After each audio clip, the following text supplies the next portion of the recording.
Alors, on passe maintenant à la thématique numéro 4 et on va avoir la première présentation, la reddition de comptes en contexte d'innovation sociale, comment dépasser la mesure et retrouver le sens.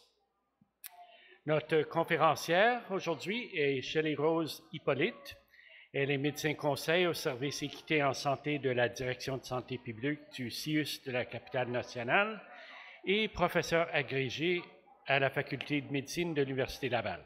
Spécialiste en santé publique et médecine préventive, elle a travaillé auprès des communautés autochtones et dans l'humanitaire.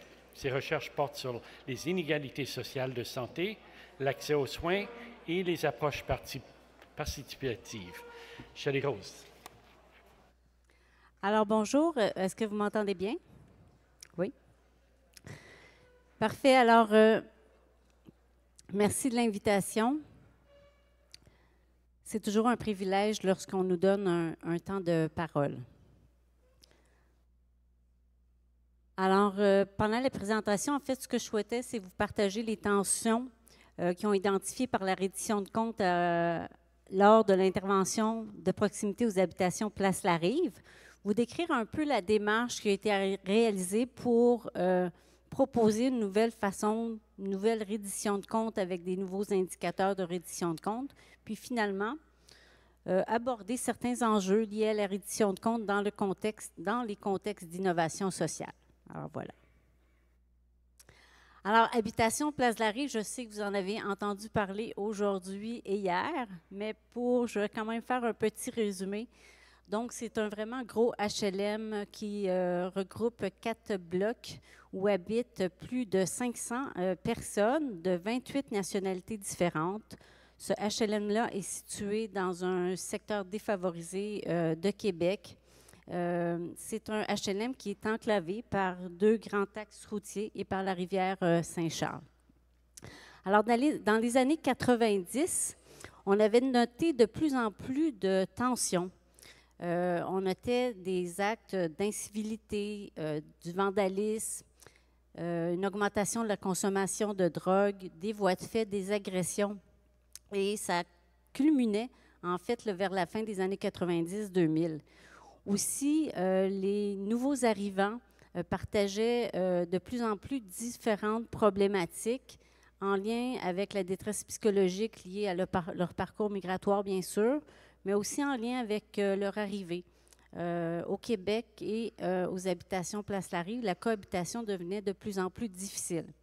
Et puis, les tensions ont culminé vraiment dans les années 2000, si bien que les acteurs qui étaient présents, c'est-à-dire l'Office municipal d'habitation de Québec, la Corporation L'Ouvre-Bois du quartier, qui est une maison des jeunes qui était présente depuis plusieurs années aux habitations Place Larive, le CIUS de la capitale nationale, qui à ce moment-là intervenait via surtout 2 programmes, le programme HOLO-CIP et le Carrefour des enfants Saint-Malo, qui est un organisme communautaire famille qui a installé ses locaux en 2005. En plus, avec le service de police de Québec qui intervenait de plus en plus souvent au HLM, le regroupement des services d'habitation du Québec, le Centre multiethnique de Québec et le Comité des locataires. Donc, tous ces acteurs-là se sont regroupés et se sont dit qu'il fallait qu'ils réfléchissent vraiment ensemble pour trouver une solution finalement aux tensions qui culminaient. Et dans le fond, ils ont proposé en 2007 l'intervention de proximité aux habitations Place Larive. Et ce faisant, donc, chaque acteur, en fait, acceptait, en fait, à travers l'intervention de proximité, de mettre de côté leur mandat propre pour viser un objectif commun qui était, en fait, d'améliorer les conditions de vie, la santé et le bien-être des résidents de Place Larive. Alors, par des interventions individuelles, de groupes et communautaires, au plus près des individus, c'est-à-dire au niveau des habitations de Place Larive elles-mêmes, en travaillant ensemble de manière concertée et aussi avec les résidents, et en assurant, si possible, un continuum de services entre les acteurs. Ce qui est particulier aux habitations à Place-Larive de l'intervention de proximité, c'est que c'est une intervention de proximité qui ne relève pas du CIUS. Alors, par rapport à d'autres interventions de proximité qu'il y a au Québec, celle-ci ne relève pas du CIUS, elle relève de tous les acteurs dont j'ai parlé. Il y a donc une gouvernance partagée. J'ai compris que les actions et les décisions sont discutées, concertées et négociées. Alors, la recherche Sens et Mesures a débuté en 2018 et a duré 5 ans. Elle était dirigée par Chantal Doré, coordonnée par Nancy Lévesque, qui avait 4 sites dans la recherche, 2 à l'Estrie, un site à Montréal et un à Québec, qui est Habitation Place-Larive. Le contexte, c'était qu'il y avait plusieurs interventions de proximité qui étaient mises en œuvre au Québec, mais la reddition de comptes ou les redditions de comptes qui étaient faites ne permettaient pas de bien rendre compte des pratiques ni de leurs retombées. Alors, les objectifs de la recherche ont été déclinés là, selon 3 phases. Donc, la première phase, c'était d'identifier, de décrire les tensions entre la reddition de comptes et l'intervention de proximité. La phase 2, c'était d'adapter les outils qui étaient présents ou d'en développer de nouveaux qui fassent plus sens. Et la troisième, c'était d'évaluer la pertinence des outils de gestion qui avaient été développés. Moi, quand je suis habitée à Place-Larive, je suis arrivée aux habitations Place-Larive, puis je leur ai proposé ceci. Ça n'intéressait absolument personne. Mais là, vraiment personne. Il faut dire que même moi, quand je suis rentrée dans l'équipe de recherche, je ne peux pas dire que la reddition de comptes, là, ça me... J'étais pas une fan particulière. Donc, quand même, j'ai compris que ça n'intéressait personne. Donc, à part le CIUS, en fait, pour tous les acteurs dont j'ai nommé, ce n'était pas du tout un enjeu, la reddition de comptes, à part le CIUS. Alors, les objectifs ont été aussi négociés. Et donc, ce qui les intéressait, eux, c'est de décrire davantage l'intervention de proximité. Et dans le fond, moi aussi, alors, on a décidé d'ajouter cet objectif-là. Alors, dans la phase 1, pour débuter, simplement vous dire qu'on a mis en place un comité de pilotage avec l'ensemble des acteurs. Ce comité de pilotage a été mis en place parce que les acteurs dans le milieu voulaient faciliter la recherche, bien sûr, mais je pense qu'ils voulaient surtout avoir le contrôle sur le déroulement de la recherche, et c'est tout en leur honneur. Et aussi donner des orientations futures sur l'implantation de nouveaux outils de reddition de comptes là, qui auraient été développés. Alors, la méthodologie, très rapidement, on a fait des analyses documentaires, on a fait des entrevues individuelles auprès des cadres, des entrevues de groupe auprès des gestionnaires intervenants, résidents, locataires, adultes et aussi adolescents. On a observé quelques pratiques, on a fait l'analyse de tout ça et on est arrivé à produire donc un premier document en 2021. Et c'est ce que voulaient, dans le fond, les acteurs aux habitations de Place-Larive. C'est surtout ce document-là qui décrit la pratique d'intervention de proximité. Il y a aussi, donc, on avait aussi regardé comment se faisait la reddition de comptes par les différents acteurs.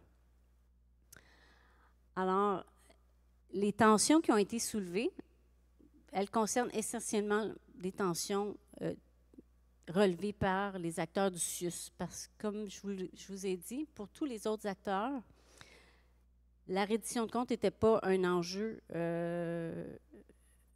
pour l'intervention de proximité. L'intervention de proximité était une intervention qui apparaissait pertinente pour l'ensemble des acteurs, qui n'était pas du tout remise en cause. Donc, il n'y a pas de tension qui a été soulevée par les autres acteurs. Donc, ici, je vous partage les tensions soulevées par le CIUS. Donc, globalement, le CIUS disait qu'il avait l'enjeu de faire reconnaître l'intervention de proximité à la fois au conseil d'administration et à la fois au ministère de la Santé et des Services sociaux.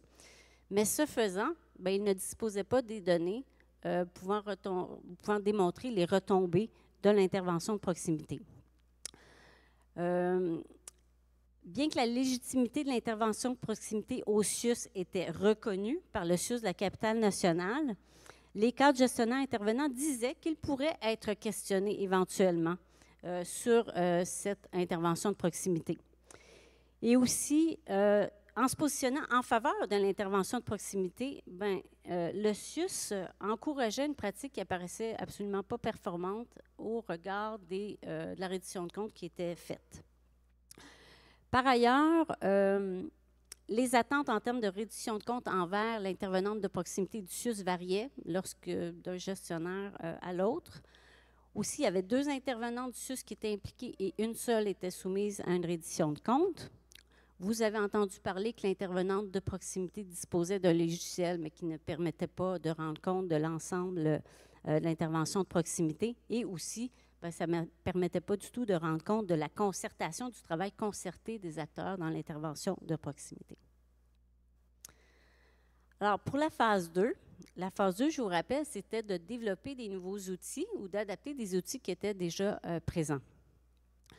Donc, l'équipe de recherche, ce qu'on a fait, c'est qu'on a pris les données de la phase 1, parce qu'on avait quand même interrogé tous les acteurs sur leur reddition de compte propre et qu'est-ce qu'ils proposaient pour améliorer la reddition de compte. On a fait une revue de littérature et on a questionné des experts.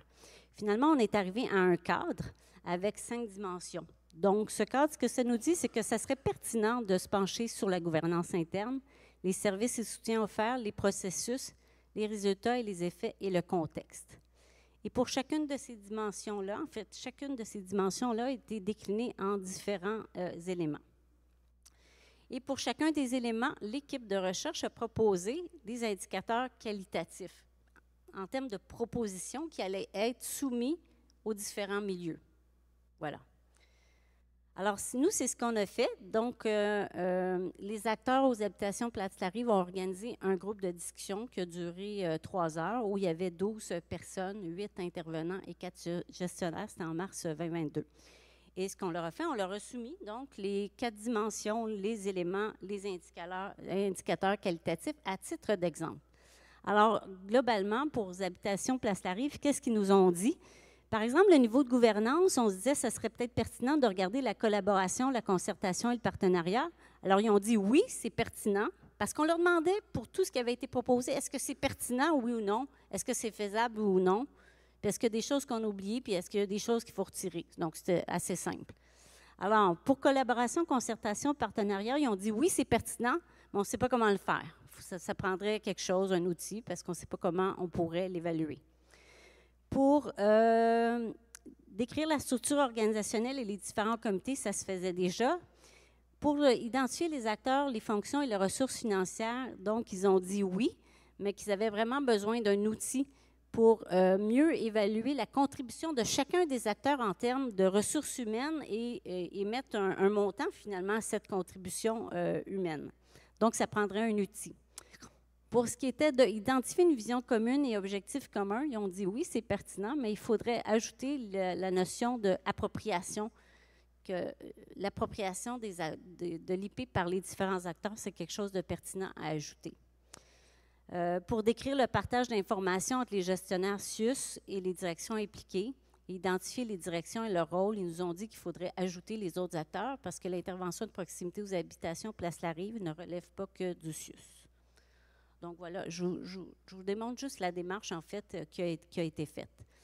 Pour la dimension soutien et service, en fait, pour les interventions individuelles de groupe et collectives, ils ont dit oui, c'est pertinent et c'est faisable, et dans le fond, ils le faisaient déjà. Pour les activités spontanées, alors, Lucille, tantôt, a dit que pour le CIUS, ça a été ajouté, mais pour les autres acteurs, ils ne trouvaient pas ça, ils trouvaient que ce n'était pas faisable et ils ne voulaient pas aller là-dedans, donc la réponse a été non, tout simplement. Pour les activités de prévention, promotion, ils nous ont dit c'est absolument pas clair, qu'est-ce que vous voulez nous dire? Donc, vous reviendrez là-dessus. Pour la dimension processus, donc l'accessibilité, la proximité géographique, c'était pertinent et faisable. Pour la proximité relationnelle en lien avec le lien de confiance dont on a parlé tantôt, alors il y a eu beaucoup de discussions là-dessus. Puis, le groupe a décidé que ce n'était pas pertinent, finalement, de se pencher là-dessus pour différentes raisons. Que l'appréciation de la qualité du lien demandée aux personnes après des rencontres, est-ce que le lien est bon, etc., que ce n'était pas tout à fait pertinent. Des fois, les rencontres peuvent être bonnes, disons, justifiées, mais que le résident pourrait sentir que ce n'est pas nécessairement de qualité. En tout cas, on pourrait élaborer plus tard, mais ça n'a pas été retenu. Et pour finir, donc, pour les dimensions résultats et effets, Donc, les besoins comblés, satisfaits et non comblés, c'était pertinent, mais difficilement faisable. L'accessibilité, coordination et continuité des services, la même chose. Pour l'expérience vécue, les effets perçus par la personne, c'était pertinent et faisable aussi. Pour le renforcement du pouvoir d'agir, en ce qui concerne les partenaires, ils ont retenu que c'était peut-être pas si pertinent que ça de regarder le développement du pouvoir d'agir des partenaires. Puis sur les effets sur les partenaires, tout ce qui est en lien avec le niveau d'autonomie professionnelle ou la rétention des intervenants à leur poste, ils trouvaient que ce n'était pas pertinent de se pencher là-dessus. Voilà, donc c'est juste un exemple. Suite à ce groupe de discussion-là, il y a un comité de suivi qui a été formé. Il y a eu 3 rencontres. Et dans ces rencontres, l'idée, c'était de proposer des indicateurs là où ils pensaient qu'il y avait besoin d'un outil. Il y a eu une phase d'essai, 6 mois, puis on a regardé ça après 6 mois. Bon, globalement, pour la collaboration, concertation, partenariat, ils ont décidé d'utiliser l'outil diagnostic de l'action en partenariat de Bilodeau et Hall, qui est un outil vraiment super. C'est très simple, c'est convivial. Donc, il l'avait essayé en décembre 2022 et avait décidé de l'utiliser à chaque année. Pour le financement, c'est la Maison des jeunes qui a décidé d'élaborer un tableau Excel où chaque rencontre de la table terrain qui se réunit une fois par mois, c'est un tableau où on voit les différents acteurs, puis là, ils pouvaient inscrire les ressources humaines, le temps des ressources humaines de chacun des acteurs, et puis ça permettait de mettre un montant. Voilà. Pour la vision commune et l'appropriation, vous avez décidé de faire un document synthèse du cadre de référence qui faciliterait l'appropriation et de tenir une activité rassembleuse à tous les 2 ans.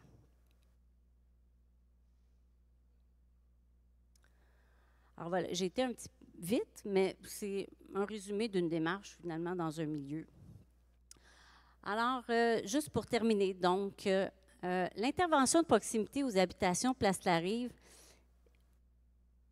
en fait, c'est vraiment une innovation sociale. Je sais, on en a parlé, mais c'est juste bon de se le rappeler. C'est une innovation sociale clairement parce que des acteurs ont décidé de se mettre ensemble pour répondre à des problématiques sociales qui étaient vraiment aiguës aux habitations Place-la-Rive et pour lesquelles il n'y avait pas encore de solution. Donc, ils ont créé un nouveau réseau de relations en se mettant ensemble et ont pu trouver des solutions nouvelles. Et donc, ça renforce l'idée, cette intervention-là, que les innovations reposent sur la capacité des acteurs de se mettre ensemble. Et je trouve qu'aux habitations Place-la-Rive, ce que ça nous montre, c'est qu'on est capable de mettre ensemble des acteurs avec des mandats vraiment différents. Parce qu'on a souvent tendance, je pense, dans le réseau de la santé, à penser au lien entre le réseau et le milieu communautaire. Mais aux habitations Place-la-Rive, il y a eu le service de police qui était très présent et l'OMHQ aussi. Donc, des organismes quand même au mandat très différents. Donc, penser la reddition de comptes en contexte d'innovation sociale, bien, si l'intervention de proximité est une innovation sociale, il me semble que la reddition de comptes devrait aussi être une innovation sociale. Et si elle est une innovation sociale, bien, on sait un petit peu c'est quoi la recette déjà.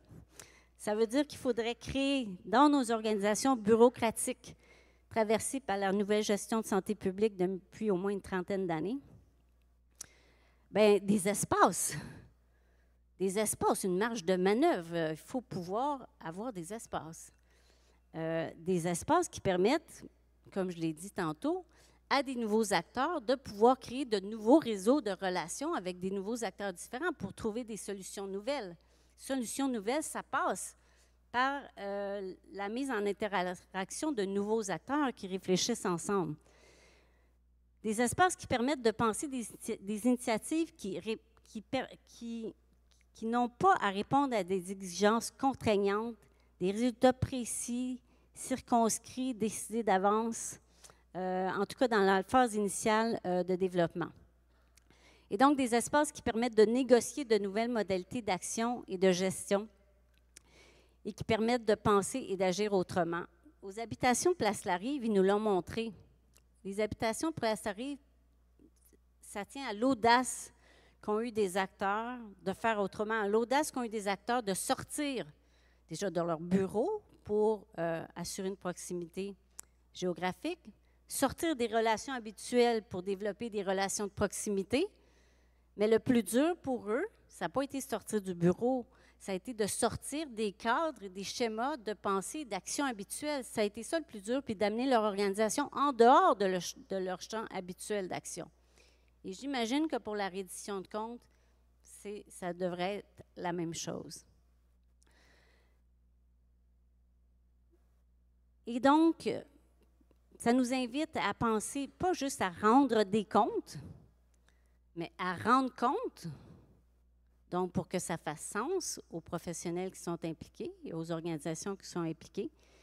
Puis au-delà de rendre des comptes et rendre compte, bien peut-être juste se souvenir que c'est pertinent. Ça m'a impressionné aux habitations Place-Laurier comment tous les acteurs, autres que le CIUS, trouvaient ça super pertinent, les interventions de proximité qu'il y avait.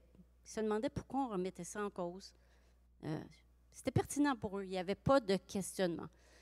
Bien alors pour nous au CIUS, ceux qui sont du CIUS en tout cas, peut-être, au-delà de rendre des comptes et se rendre compte, et rendre des comptes et rendre compte, mais se rendre compte que c'est pertinent ce qui est fait, parce que ça nous permet d'actualiser notre responsabilité populationnelle, celle qui a été confiée au CIS et au CIUS et à leurs partenaires, de rejoindre toute la population.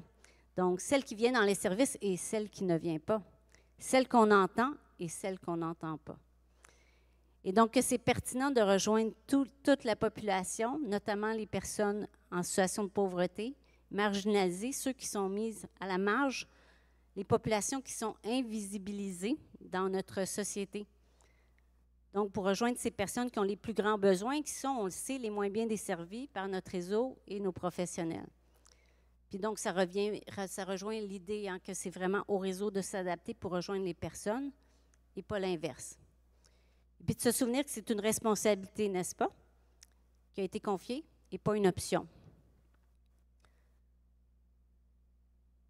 Ça permet évidemment d'adopter une approche globale de la santé, pas l'approche biomédicale qui domine quand même encore largement dans nos réseaux, parmi les professionnels de la santé, mais une santé qui prend vraiment racine dans nos conditions de vie, dans nos conditions de travail. Donc, qui rejoint ce qu'on a entendu parler tantôt là, des déterminants de la santé. Ça permet de joindre le social au médical, puis de nous rappeler que la santé, c'est largement un produit social. Largement un produit social.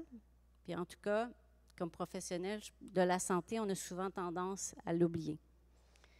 Et enfin, de favoriser des pratiques intra- et intersectorielles. Donc, je rejoins quelques commentaires qui ont été faits dans la salle, dans le sens où, oui, rendre des comptes, et encore mieux, rendre compte, mais aussi se rendre compte. Et ça va prendre des acteurs à tous les niveaux, fortement convaincus de la pertinence de l'intervention et convaincus qu'il faut faire autrement, et à tous les niveaux.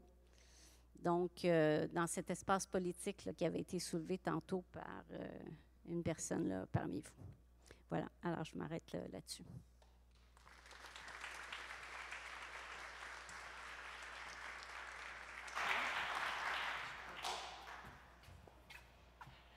Merci beaucoup, Shelley-Rose Hippolyte. À notre prochaine conférence, le système grand repère de valeurs, évaluer la valeur et soutenir le débat social pour améliorer le système de santé et de services sociaux du Québec.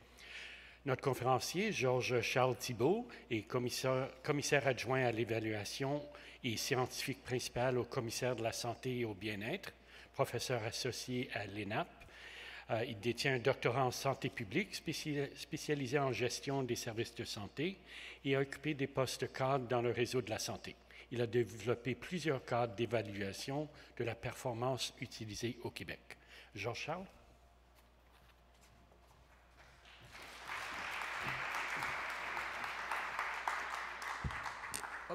Bonjour à tous.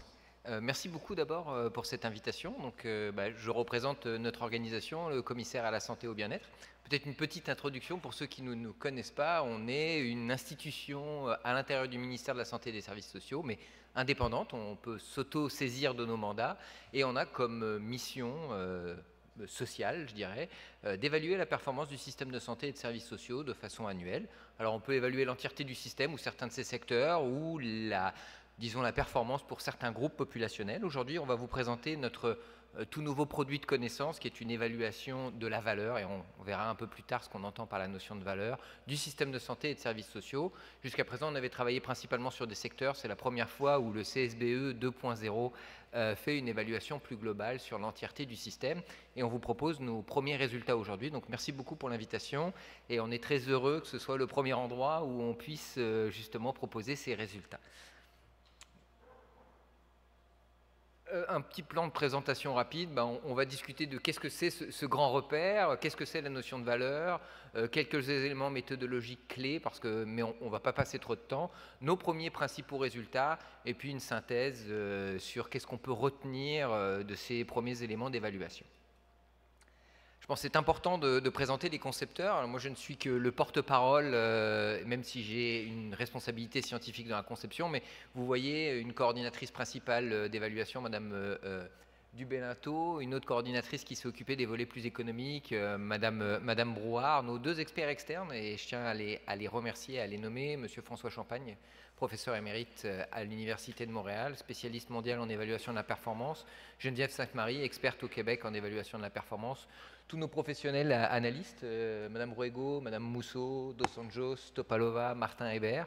Et puis, vous allez le voir, on a fait le pari, j'appelle ça comme ça, le pari numérique. Donc, on a converti tous nos rapports, non plus en rapport PDF barbant, plate, comme je l'ai lu ce matin dans la presse, la directrice, je pense, de la presse qui a fait un article sur le dernier livre sur le mammouth de la santé dit « Enfin un rapport qui n'est pas plate ».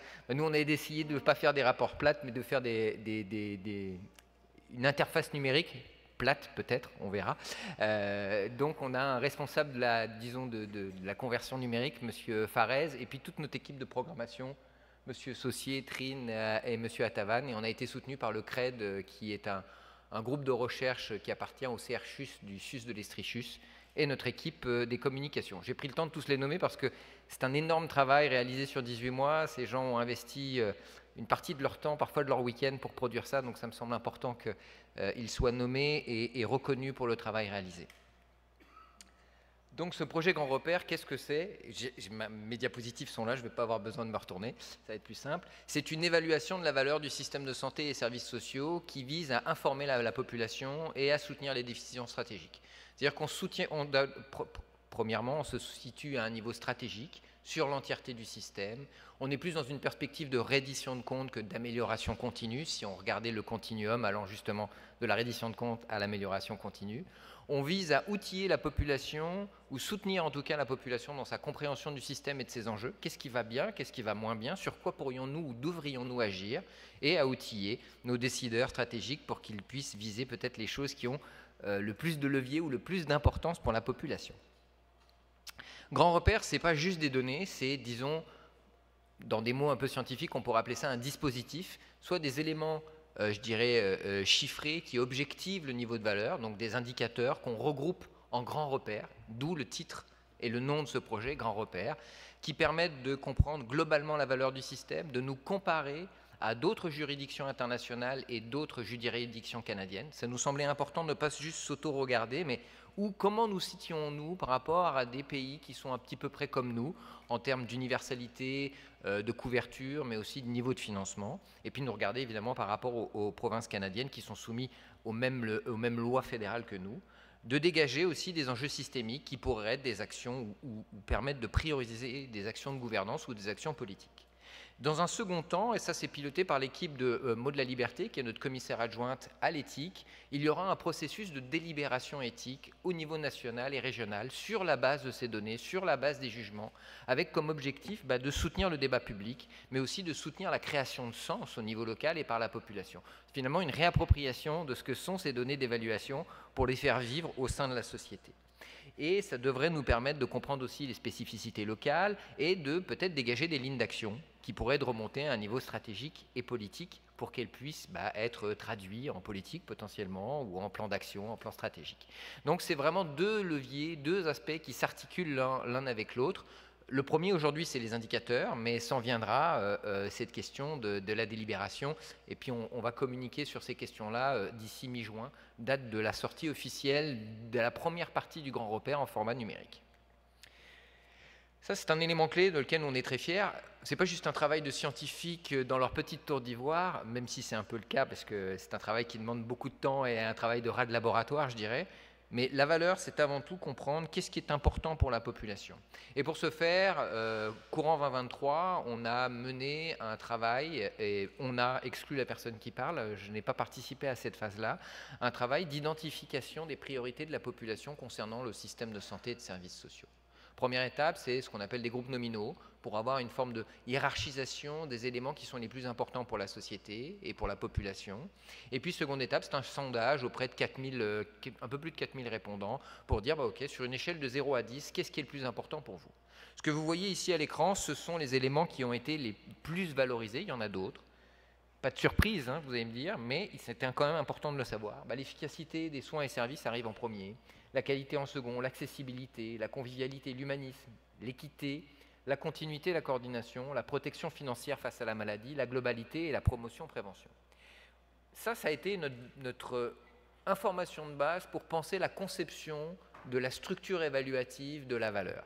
Ici, un élément important, hein, l'accessibilité comme obsession collective et obsession du gouvernement n'arrive qu'en troisième position, même si elle est très proche des deux autres. Mais dans le fond, notre système, il vise à générer de la santé. Hein. C'est ça l'objectif principal de tout système de santé et de services sociaux. Je vais aller vite parce que je me suis testé ce matin, je dépasse déjà le temps, alors je vais un petit peu couper sur la métaux. Si vous avez des demandes particulières, n'hésitez pas à me les faire après. Mais disons que grossièrement, on est parti de qu'est-ce qui est important pour la population. On a croisé ça après avec les écrits scientifiques, des discussions avec des experts, notamment François Champagne, mais d'autres, pour dire est-ce qu'on est complet? Est-ce qu'on a une validité de contenu dans notre langage scientifique qui est bonne? Un élément intéressant, c'est que dans les conversations avec la population, les sondages, la notion de viabilité et d'efficience était très peu valorisée. Alors qu'on est d'accord qu'aujourd'hui, c'est un des sujets importants qu'on adresse dans la plupart des systèmes de santé occidentaux, et à juste titre, pas qu'elle est, je ne tiendrai pas le discours qu'elle est mise en danger, mais il faut la prendre en considération. Donc on a ajouté certains éléments à ces priorités de la population qui nous semblaient importants à prendre en considération, notamment l'efficience et la viabilité que vous allez retrouver un peu plus loin.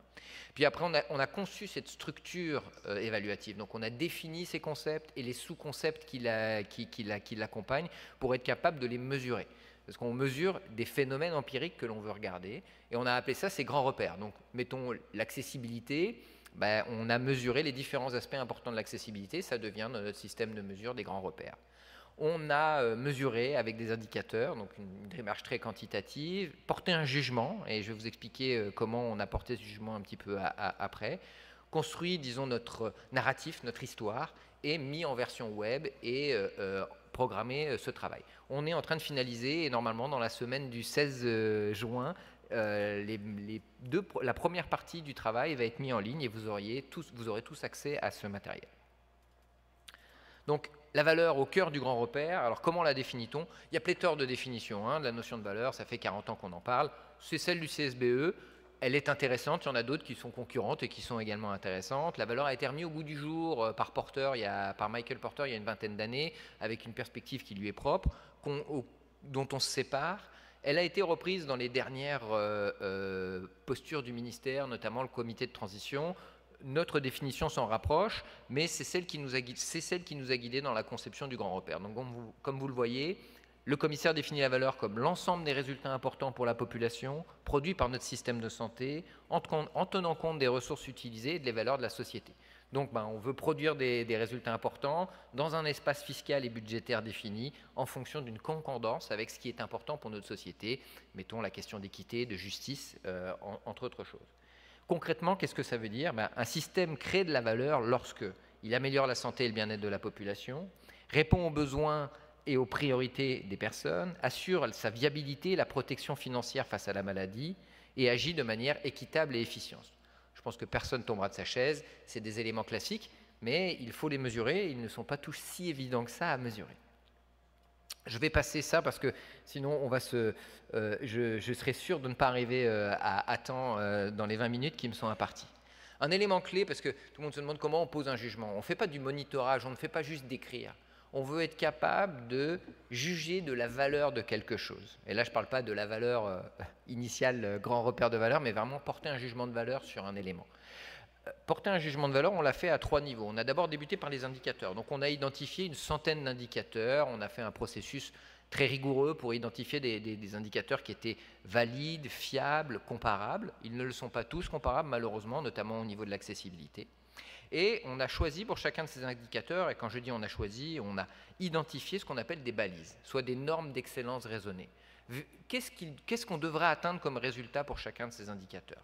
Alors on a différents choix pour arriver à le faire, on peut prendre les 3 meilleurs pays du monde, on peut discuter avec des experts qui nous disent bah, ça c'est une valeur qui est raisonnable et qu'on devrait atteindre, vers laquelle on devrait tendre, et on a mesuré l'écart entre le résultat atteint au Québec sur un indicateur et le résultat souhaitable ou souhaité collectivement ou par des experts ou par des évidences cliniques ou par les meilleurs.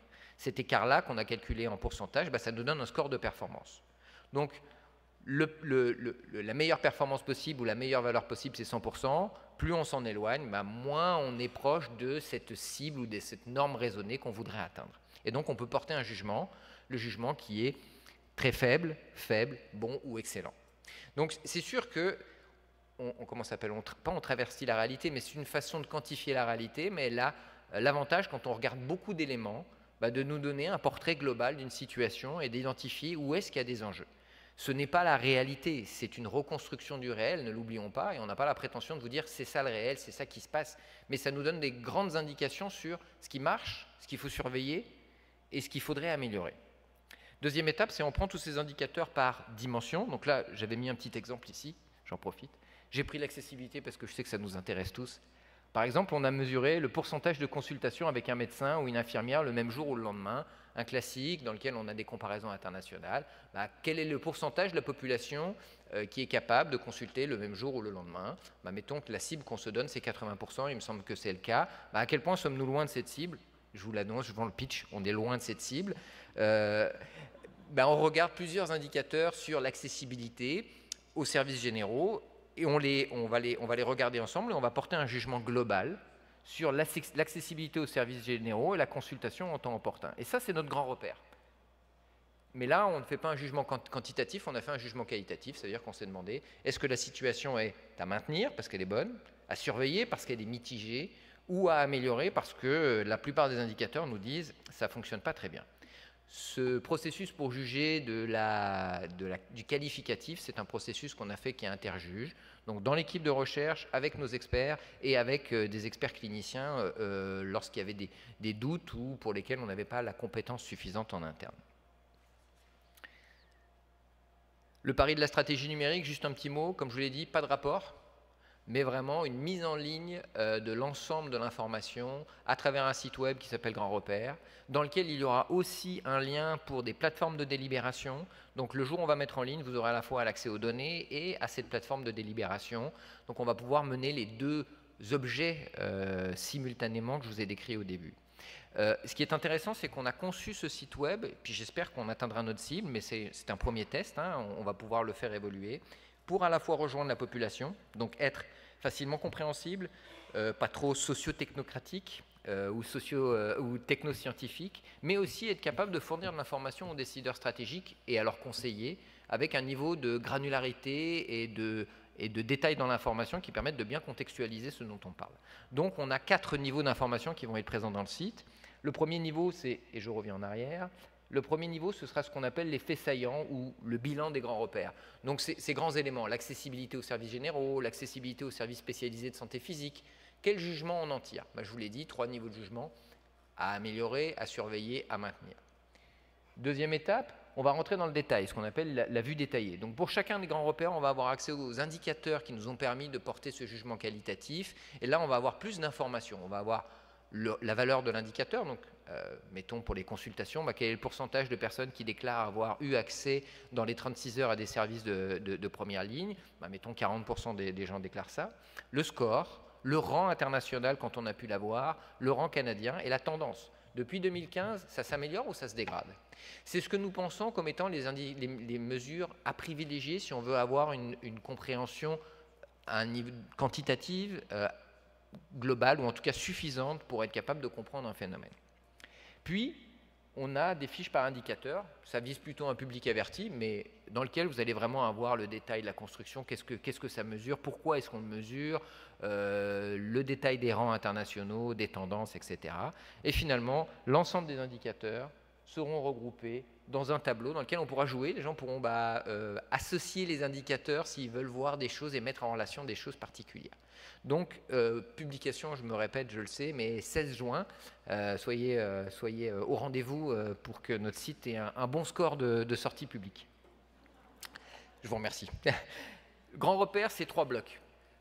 Vous avez vu 7 dimensions, mais il faut qu'on les regroupe. Et selon nous, le regroupement le plus cohérent, c'était celui-là. C'était de se dire, un système de santé a pour mandat principal d'améliorer et maintenir la santé de la population, avec comme question sous-jacente, le système de santé et de services sociaux contribue-t-il à maintenir et à améliorer l'état de santé des Québécois? Donc on a regroupé les grands repères qui sont d'intérêt pour porter un jugement sur ça. Deuxième étape, la réponse aux priorités aux besoins de la population. Le Québec et les soins et services reçus sont-ils accessibles en temps opportun, axés sur la personne, de qualité, efficace et équitable? Et là, on est vraiment sur le système de soins. On n'est pas sur le système de santé dans sa globalité. On est, si on avait des couches, première couche, le système de soins, ce qu'on regarde habituellement, c'est ça qu'on mesure. Le troisième, c'est la pérennité du système, qu'on n'a pas encore fini, qui sortira, elle, fin septembre de cette année. Donc, je ne vais pas vous présenter les résultats, mais la question qu'on se pose, c'est est-ce que notre système est viable, efficient et assure sa protection et la protection financière de la population face à la maladie? Donc, ce sera la dernière étape de nos réflexions. Aujourd'hui, je vous présente brièvement les 2 premiers blocs. Allons-y pour les résultats clés. Il me reste 5 minutes, donc je vais déborder un peu, mais je vais essayer de ne pas trop déborder. Jugement qualitatif global sur ce bloc 1, l'amélioration de la santé de la population. Bonne nouvelle, mais je pense qu'on le sait. Les résultats populationnels sont globalement bons au Québec. On a des indicateurs de santé populationnelle sur lesquels le système de santé et de services sociaux a un effet qui sont bons. Parmi, pour certains, les meilleurs au monde. Et c'est important de le rappeler. Mais on a certains enjeux, notamment autour des indicateurs de mesure de mortalité infantile et de suicide. Ça veut dire qu'on a donc probablement un système, pas probablement, mais un système qui est efficace dans sa capacité à produire de la santé. Ce qui est important ici à retenir, c'est que le système va agir pour peut-être, bon, les chiffres vont varier, mais de 25, de 20 à 35% sur ces résultats. Donc ça veut dire que nos déterminants de la santé, sociaux ou pas, ont un rôle extrêmement important à jouer sur ça. Donc quand on regarde les résultats, ils sont attribuables au système, mais ils sont aussi attribuables à l'ensemble des décisions sociétales qui vont contribuer à la santé. La santé dans toutes les politiques est vue comme étant un levier majeur d'amélioration de la valeur, si on parle de valeur. Mais c'est aussi une forme de responsabilité du système de santé que de s'assurer, dans ses collaborations transversales avec les autres ministères et les autres acteurs de la société civile, de promouvoir des actions sur les déterminants de la santé. Alors on ne le mesure pas aujourd'hui parce que ce n'est pas notre mandat principal, mais c'est important de le rappeler. Deuxième élément, l'efficacité des activités de prévention-promotion. Pourquoi on les met là? Parce que nous, on adopte une perspective de responsabilité populationnelle, attribuable au système de santé. Prévention, promotion, prévention, c'est central. Par contre, ici, nos résultats sont plus mitigés. Il y a une vraie marge de progression potentielle. On cherchait tout à l'heure, je vous annonçais quelles sont les barrières ou les barrières systémiques ou les éléments d'action que la gouvernance pourrait cibler grâce à nos travaux. La promotion-prévention en fait partie. Puis on n'est pas dans le champ. Le dernier portrait de la santé de la population émis par le ministère et la direction de santé publique arrive globalement aux mêmes conclusions que nous, avec beaucoup plus de mesures, plus robustes, parce que c'est moins notre métier, mais on arrive à peu près à des conclusions similaires. Ça pourrait être un levier d'action central. Là, je vous présente les grands repères. Donc on est à un niveau d'agrégation intermédiaire. On regroupe nos indicateurs et puis on porte un jugement qualitatif. État de santé de la population, on a une espérance de vie qui est très bonne et à maintenir. Espérance de vie à 65 ans en bonne santé et espérance de vie à 65 ans, pas forcément en bonne santé. De manière générale, la santé de la population s'améliore. Il faut le savoir. On parle de vieillissement tout le temps et la catastrophe potentielle du vieillissement. La population voit sa santé s'améliorer régulièrement depuis plusieurs dizaines d'années. Évidemment, il ne faut pas ralentir nos efforts sur les déterminants de la santé, mais la santé de la population s'améliore et vous voyez cette petite flèche-là, ça veut dire que la tendance est aussi à l'amélioration. Mortalité prématurée, C'est à surveiller, vous verrez un peu plus tard pourquoi, notamment à cause du suicide, qui est un bon marqueur quand même d'efficacité globale du système, et la mortalité infantile, qui présentent des résultats qui sont très faibles si on se compare à l'international. Mais globalement, tous ces indicateurs sont en amélioration. Les Québécois se perçoivent en bonne santé physique et mentale, mais ces résultats sont en baisse. Donc globalement, si on doit tirer un constat global sur l'état de santé de la population, vous le voyez, il est bon. Promotion-prévention, on a des mesures globales de promotion, de prévention, avec des sous-volets vaccination, dépistage, faible poids à la naissance et la perception des Québécois.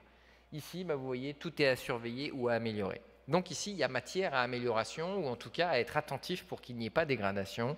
Ça nous donne quand même une indication, certes, macro, mais on voit que c'est sur ça qu'il y a des choses à agir, et si on veut préserver l'état de santé, il faut agir sur la promotion et la prévention. 47 secondes, ça va être difficile, mais je vais accélérer. Décès évitable, je veux vous le montrer ça pour que vous puissiez vous mouvoir le jour où vous verrez le site. Donc ici l'indicateur, donc c'est le pourcentage, c'est pas le pourcentage, mais c'est un nombre de décès évitables par 100 000 de population. 172 c'est notre valeur. La balise c'est 134, c'est un benchmark international comme on l'appelle dans notre petit jargon, les 3 meilleurs pays de l'OCDE. Ça nous permet de nous situer au 7e rang international et au 2e rang canadien, ce qui est quand même un bon résultat, et c'est un vert clair, ça signifie qu'on est bon. On n'est pas exceptionnel, mais on est bon, et en plus on s'améliore. Mortalité infantile, là par contre, vous voyez, score de 44%, on est un peu loin de notre balise, la balise c'est 2, on est à 4,5. Et là, chaque chiffre, chaque compte, la différence entre 2 et 4,5 quand on parle de mortalité infantile par 1000 naissances, c'est significatif. C'est pour ça que c'est à considérer. Et c'est ce qu'on peut appeler un traceur, quelque chose, quand on regarde, mettons une pyramide, c'est le haut de l'iceberg, enfin quand on regarde un iceberg, c'est le haut de l'iceberg. Ça nous indique que probablement il y a des choses qui pourraient être à travailler ou qui devraient être travaillées. Suicide, la même chose, vous voyez une balise à 6,3 et nous un résultat à 12 par 100 000, même si on s'améliore. On est 7e sur 11 au rang international et au Canada 8e sur 11. Prévention, et je vais passer un peu vite, vous voyez, elle est mitigée. Ça marche bien pour les jeunes, bel effort. Pour les personnes âgées, l'influenza, on a un score de vaccination qui est de couverture qui est de 50%. Alors qu'on voudrait une couverture de 80%, qui est une norme administrative par le gouvernement. Et on sait que c'est un facteur de protection contre les hospitalisations, et pour les personnes de 75 ans et plus, c'est majeur, une hospitalisation. C'est aussi un facteur de protection contre certains décès évitables. Donc là, ce n'est pas le détail de toutes les activités de dépistage, on s'entend, on n'a pas la prétention d'avoir porté un jugement sur la prévention, mais on a regardé des éléments clés, et cet élément clé nous dit il y a quelque chose qui interroge.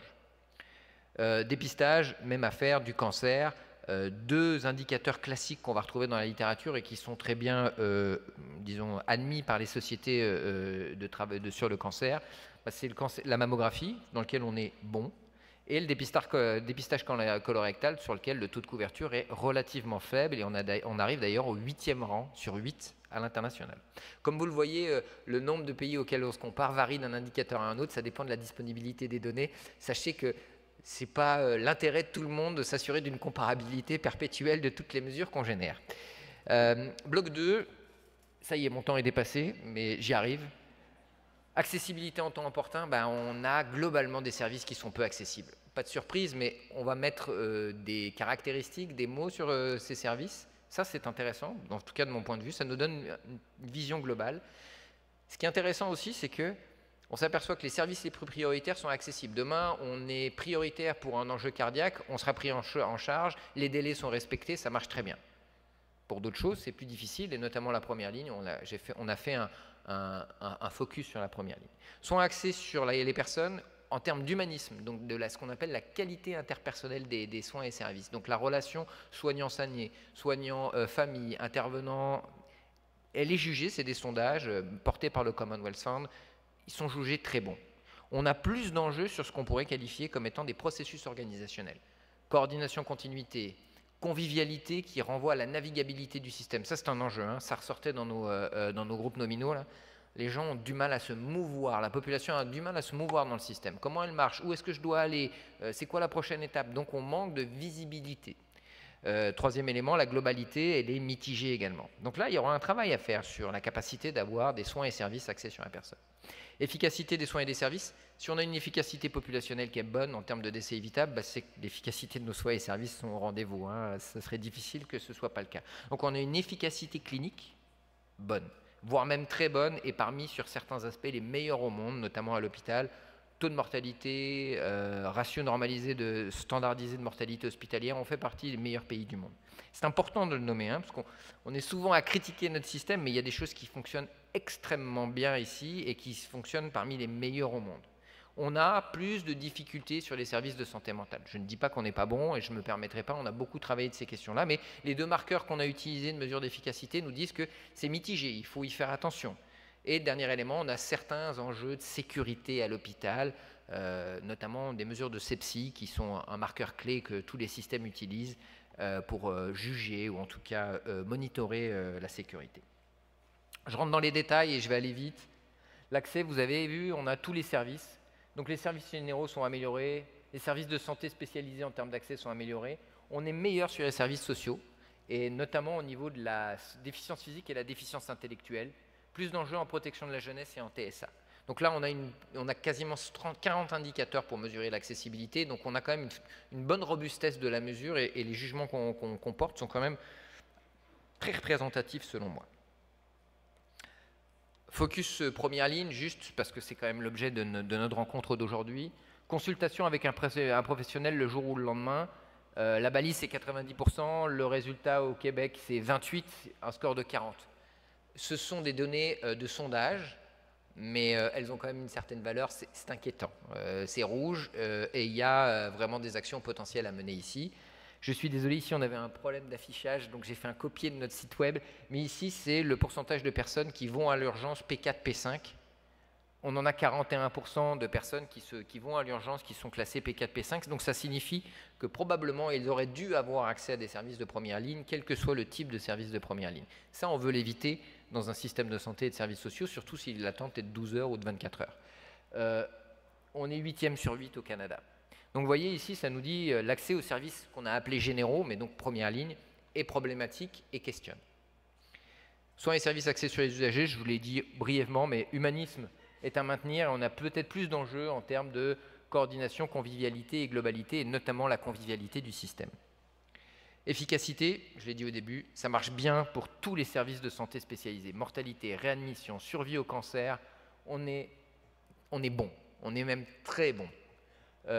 Complications à l'hôpital, je l'ai dit, la sepsie, c'est à améliorer. Concernant les services généraux, on parle d'indicateurs, mais il y a peu de bonnes mesures de l'efficacité des services de première ligne, on en a 2. Donc on a jugé que c'était à surveiller.